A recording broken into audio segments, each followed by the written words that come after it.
Hi everyone, and welcome to Sucre and Sweet, where we make fun and simple garnishes.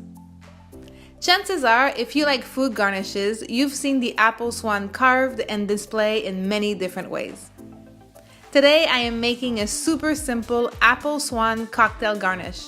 It's one of my favorite ways to display this carving.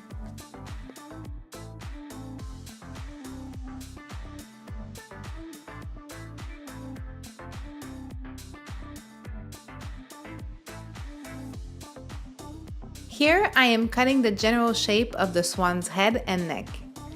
I really enjoy making them all different, so I'll usually go back and change a few things.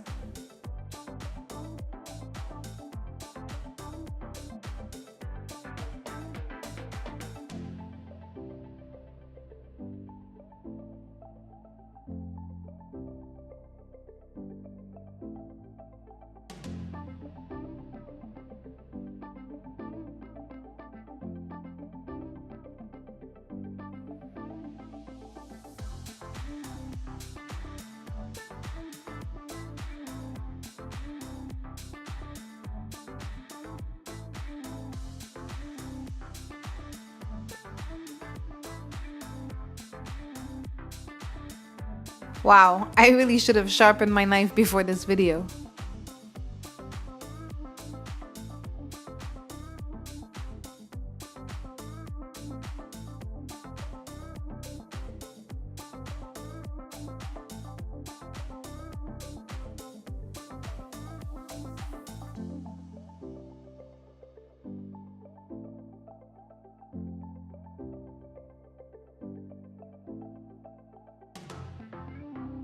Here I am making a slim cut to be able to insert the head. If you like this video, please hit the like button below and subscribe for more garnish video in the upcoming weeks.